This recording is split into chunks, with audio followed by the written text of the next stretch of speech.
when you see a natural disaster like what just happened, and we're sitting here safe and dry and warm, we worry about the people that are there.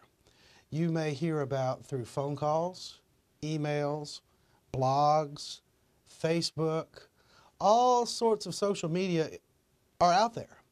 Now, what you read may pull at your heartstrings and make you decide, I've got to do something. I want to help these people so badly. When you read that blog or you see something on Facebook or you get a phone call and they're pulling at your heartstrings, asking you to give money right away or give your banking information or your debit card information, watch out. That's your red flag.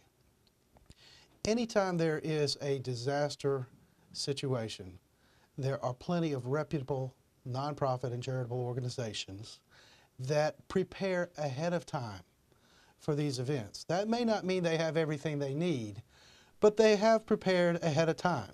They know there's a hurricane season every year.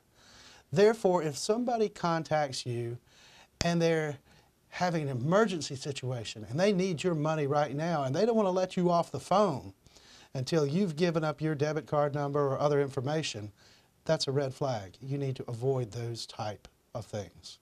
Most places are not calling and asking for money. Most people are watching the news to find out what's going on, and typically the television stations will put a list of charitable organizations or local ways that you can give and contribute in order to help in a hurricane relief situation. What you have to watch out for is these things that are popping up through Facebook or through blogs that seem like they're a legitimate organization, but the number one thing you can do is check them out first.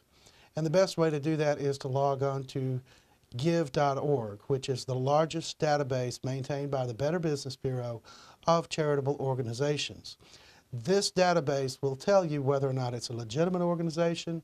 It will even tell you what percentage of the money they collect is actually going to the cause. When you're dealing with a phone call and they're asking you to give money, the first thing you need to understand is they'll be just as happy to get that money 24 hours later. You don't have to jump right now and spend your hard-earned money. Instead, log on to the website or call the Better Business Bureau and find out about this organization. Then make your decision whether or not to do it.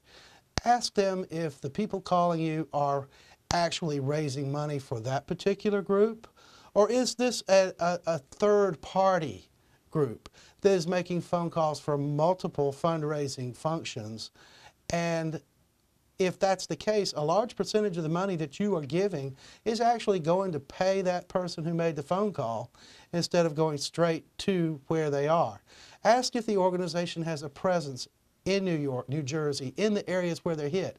Are they on site? Are they there? Or are they somewhere in the Midwest in a phone room just collecting money? Right.